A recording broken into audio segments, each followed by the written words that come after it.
Reading the Bible, things to remember.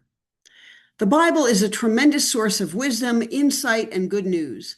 But if we read it uncritically and without an awareness of what it really is, we may not only miss the good news, but we may actually be harmed because, as a collection of ways of seeing the world, the Bible contains as much morally problematic material as it does morally helpful material. My name is Amanda Udis-Kessler. I'm a pastor in the United Church of Christ, a sociologist and ethicist, and a writer of progressive worship music. I'm here today to offer some reminders about how we need to understand the Bible in order to interact with it in life-giving ways. I did not come up with any of these reminders myself.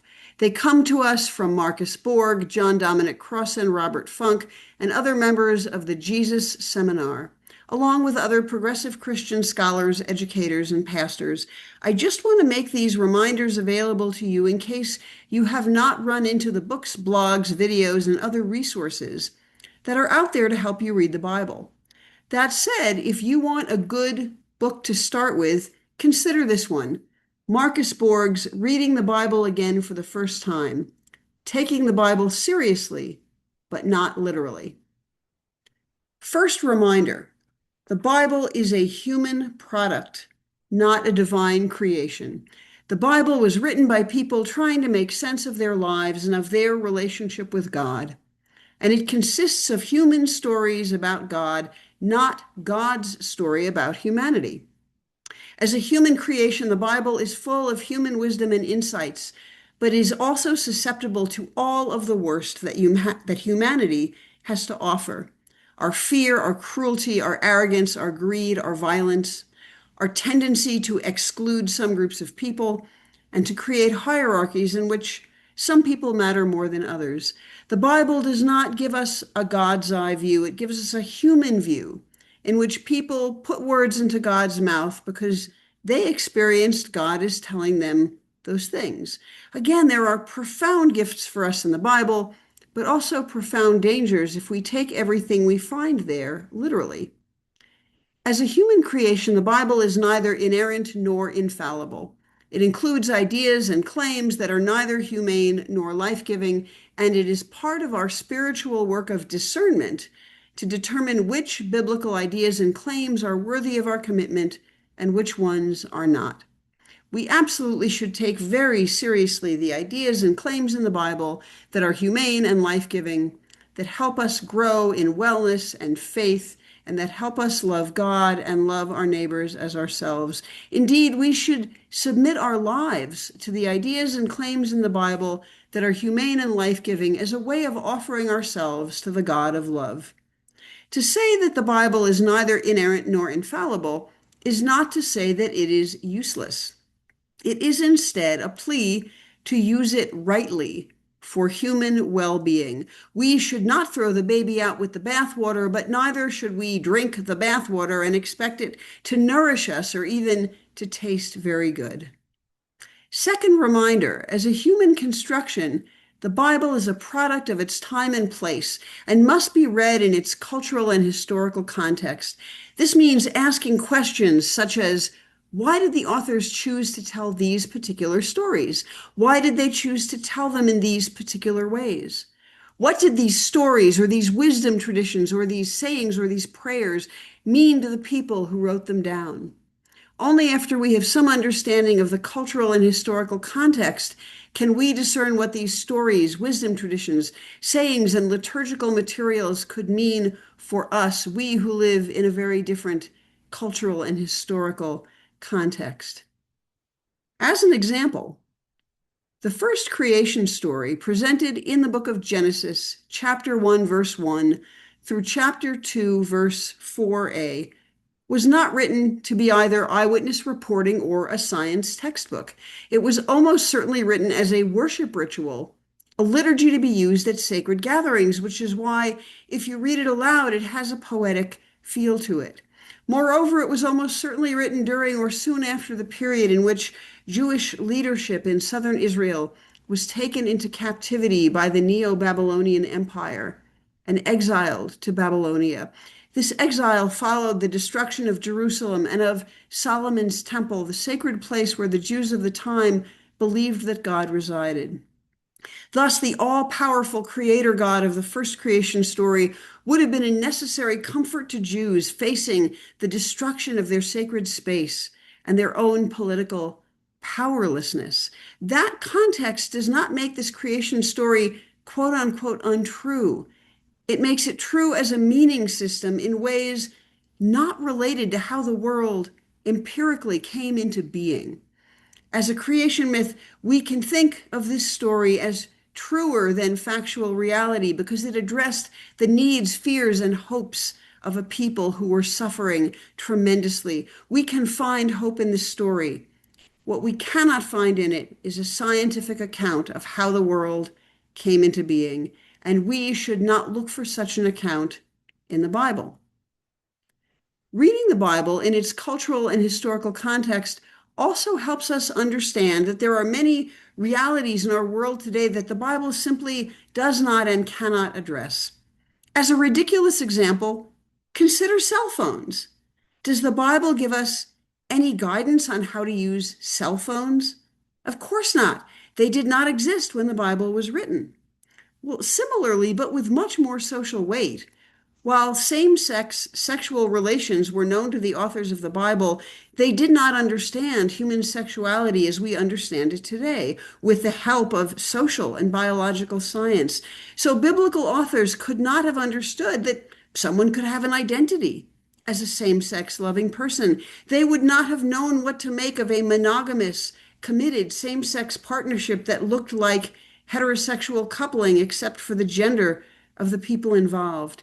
Therefore, the Bible does not provide guidance on how to evaluate the morality of a same-sex romantic relationship, and we should not look for such guidance in the Bible.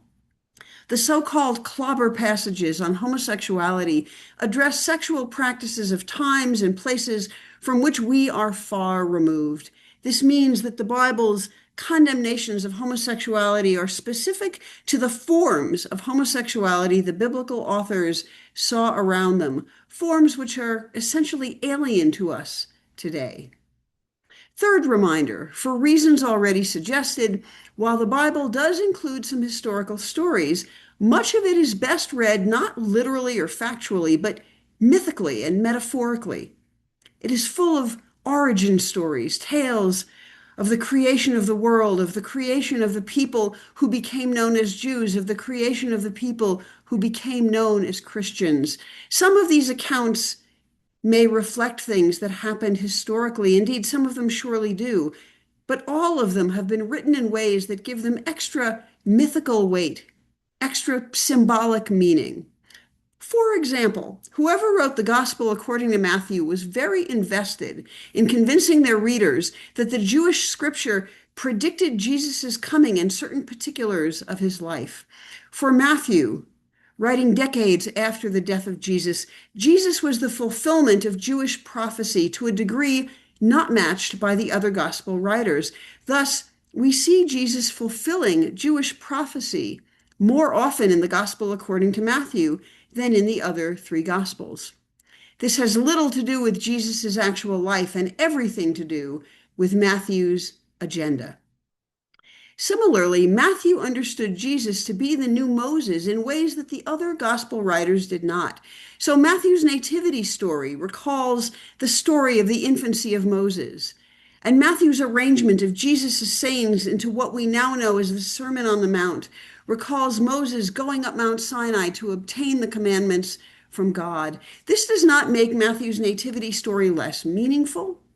And it does not mean that Jesus did not say anything attributed to him in the Sermon on the Mount. It does mean, however, that the author of Matthew is writing in ways that do extra meaning-making work, not simply reporting what happened to Jesus or what he said or did.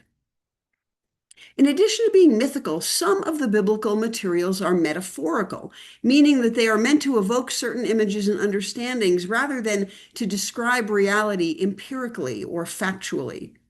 Psalm 23 is wonderfully comforting. And at the same time, clearly God is not a literal human shepherd. When we read Psalm 23 and are moved by the opening line about the Lord being our shepherd and us not wanting for anything, we are not moved because we see a shepherd up the hill and know that the shepherd is God. Rather, we are moved because the metaphor of God as a shepherd leads us to feel well tended and not abandoned. A shepherd does not abandon their sheep. Just so, God will not abandon us. Similarly, the gospel according to John is full of I am sayings attributed to Jesus. In this gospel, Jesus refers to himself as the bread of life, the light of the world, the door, the true vine, and in other ways. If Jesus said these things, he clearly meant them metaphorically. A person is not bread, light, a door, or a vine. Again, metaphor is not falsehood. It's a way of talking about a truth that goes beyond the literal, factual, or empirical. The presence of so much myth and metaphor in the Bible means that we have to be even more attentive to the question of meaning for the authors of the Bible and those who encountered its materials initially. They were not merely reporting facts. And in many cases, they were not reporting facts at all. They were telling stories, interpreting the world, and articulating their hopes and fears using a wide range of literary techniques and strategies. We lose the richness and wisdom of the Bible if we think of it as a large collection of facts, and we misunderstand how its materials can be meaningful for us. Fourth reminder, the Bible is not one book, it is a library.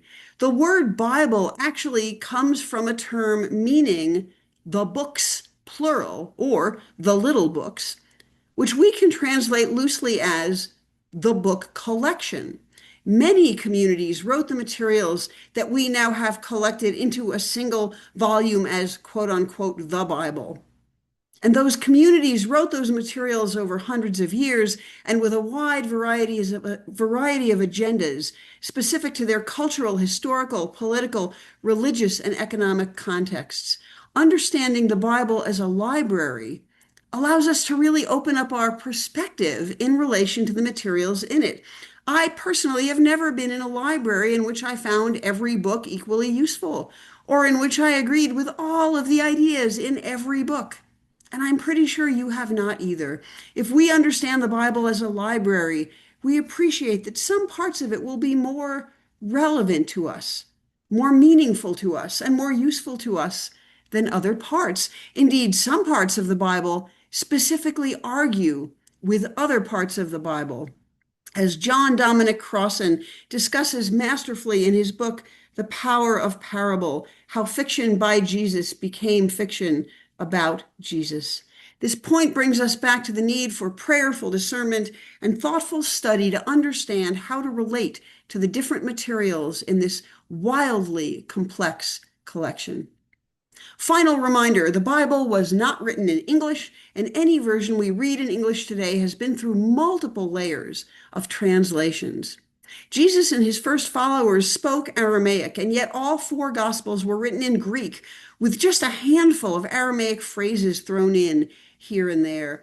Thus, even the accounts of Jesus' life and ministry in the Gospels are not written in the language he himself spoke, raising questions about what meanings might have been lost or added in the translation. A concrete example of how translation can change not just the language of the Bible, but some of its core theological understandings is found in Matthew's nativity story.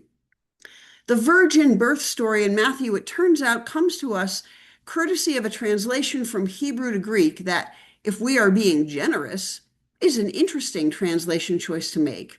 And if we are being less generous, is a mistranslation, full stop.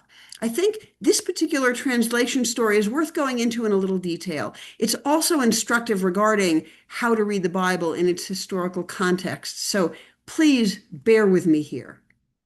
The Hebrew word alma, A-L-M-A-H, refers to a young woman of marriageable age, literally a young woman who has reached puberty and is able to bear children. There's no particular implication of virginity in this term. There is a perfectly good term in Hebrew for virgin, and it is not Alma, it is Betula, B-E-T-U-L-A-H. A betula is a woman who has not had sexual relations. Matthew's nativity story references Isaiah 7, verse 14, in which the prophet writes, "Therefore the Lord himself will give you a sign. Look, the young woman is with child and shall bear a son and shall name him Emmanuel." Now, Isaiah was not predicting the birth of Jesus. He was reassuring King Ahaz that within a few years of Isaiah's writing, the two enemy kings currently threatening Ahaz would have ended their threat and headed home. This is clear if one reads Isaiah chapter 7. Why do I say within a few years? Because Isaiah's point was that a young woman who was currently pregnant as Isaiah was writing would have a son, and before the son was old enough to make moral decisions, to refuse the evil and choose the good, as Isaiah puts it, the land where the two enemy kings were stationed would be deserted. Presuming children can start making moral decisions around, say, age 7, Isaiah thought that the enemy kings would be gone in fewer than 7 years. That's the historical context part, and it's right there if you read Isaiah chapter 7. But you may have noticed that Isaiah does not say, "Look, the virgin is with child." He says, "Look, the young woman is with child." The Hebrew term used was Alma, not Betula. But Alma, correctly translated as young woman in my New Revised Standard Version of the Bible. However, that's not the language that Matthew inherited.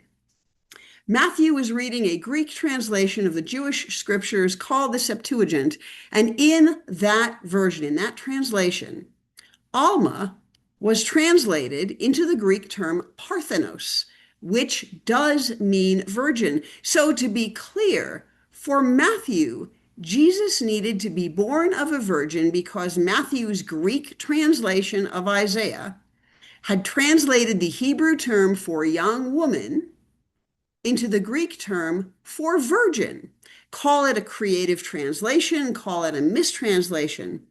But however you slice it, Matthew made Jesus' birth meet the expectations of a prophetic term that the prophet himself had not used. And so Matthew's narrative about Jesus' virgin birth, which has profoundly shaped Christianity in many ways, plenty of them not good for women, happened because of a translation choice or perhaps a translation mistake. There's no way to overstate how important translation choices and translation mistakes are in shaping what we encounter in the Bible today. These 5 reminders about how to read the Bible are not intended to sour us on the Bible, to scare us away from it, or to infuriate us about how we may have been misled about it. They are meant to help us recognize where we need to be cautious in how we make sense of the Bible, but also to encourage us to look for the wisdom, compassion, and grace that appear frequently throughout its pages. There is plenty of good news in the Bible. Indeed, for those of us who strive to follow the way of Jesus, however imperfectly we do it, the Bible is our holy scripture. It is where we learn of Jesus and of Jesus' values and priorities, which were as Jewish as Jesus himself was. The Bible is also where we learn how and why the story and the way of Jesus did not end with Jesus' death. So this video is not a plea to throw out the Bible. It is a reminder that how we engage with the Bible makes all the difference in what we think it means to follow the way of Jesus. So let us engage with the Bible in humility and gratitude, and also with cautious discernment. Let us determine which biblical materials reflect love and which reflect fear, and then let us choose to take up the materials of love and to lay aside the materials of fear. After all, the Bible itself invites us in the first letter of the Joanian community to allow perfect love to cast out our fear. That same letter assures us that God is love. And so may we read the Bible through lenses of love and with the reminders discussed here, kept close to our hearts. May it be so.